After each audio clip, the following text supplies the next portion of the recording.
Good morning. I'm David. Welcome to week 41 of 52 churches in 52 weeks. If this is your first time checking out the channel, this is a one-year spiritual challenge as we attend a different church each week. So if you want to join along for the ride, make sure to hit the like button and subscribe.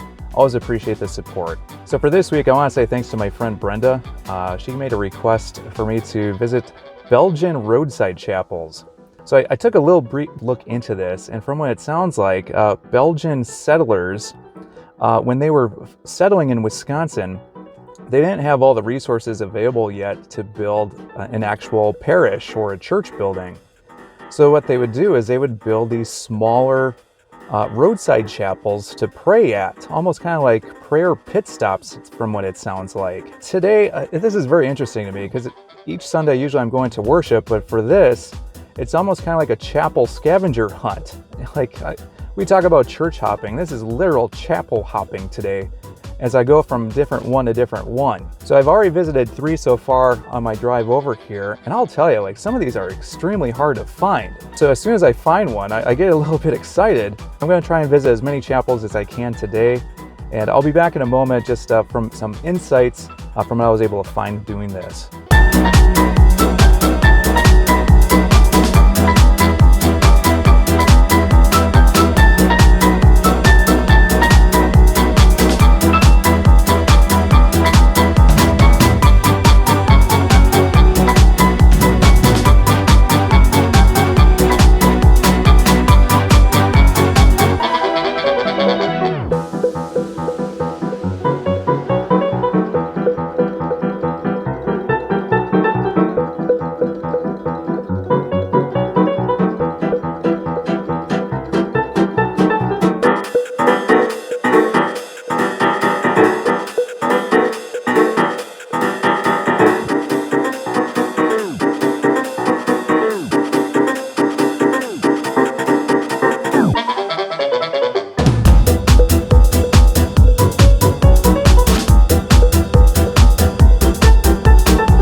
Doing 52 and 52 the first time, I visited a tiny church in upstate New York that was billed as the world's smallest church. The only congregates were geese. And it was built over a pond where the max capacity could only fit a pastor and a wedding couple. Well, ever since, I've heard of other tiny churches that would also make the claim to be the world's smallest church. Here, there were 30 of these smaller Belgian roadside chapels, each with their own generational history, and none of them were trying to make the claim to be the world's smallest church.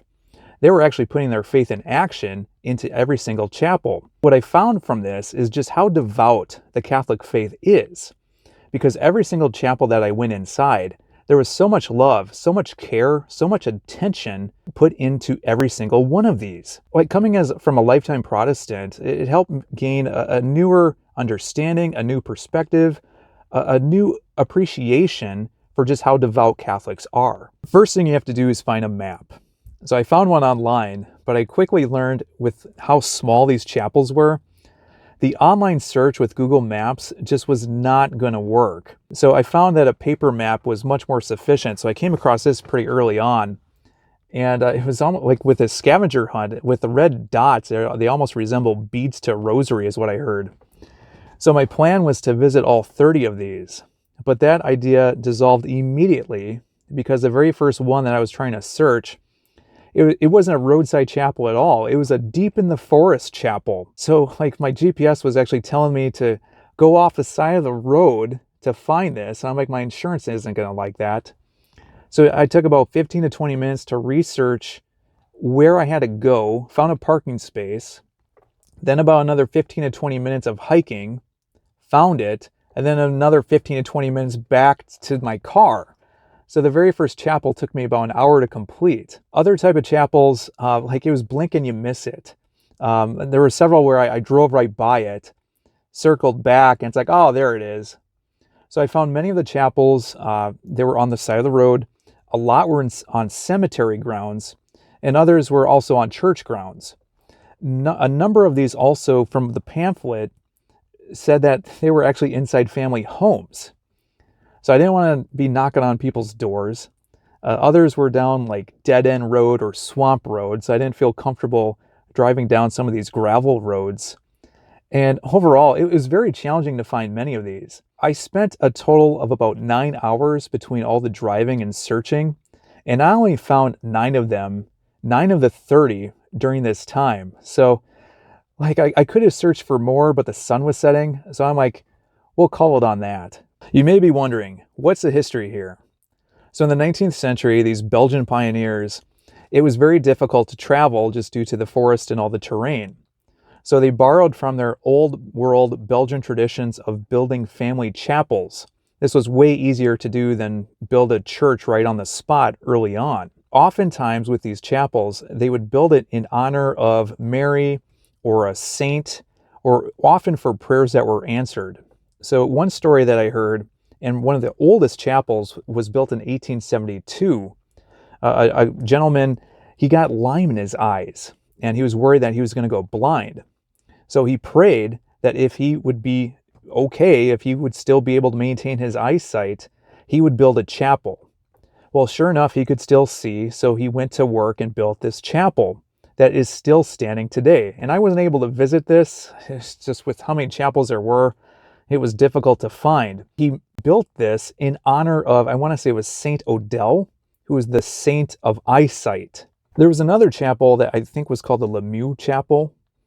And this was interesting because it was a husband and wife. And the wife was like Superwoman. Like she had 9 children. She adopted several foster children as well. And from what the display said, at one time she was caring for 10 babies.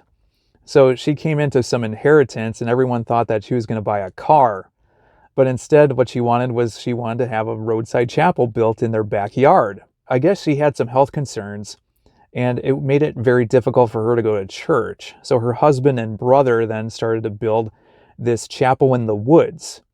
And so every day she could go inside, she could pray, she could keep doing her Catholic faith traditions and rituals without having to make the voyage to church. The thing I came away most impressed with was the multi-generational family aspect to this.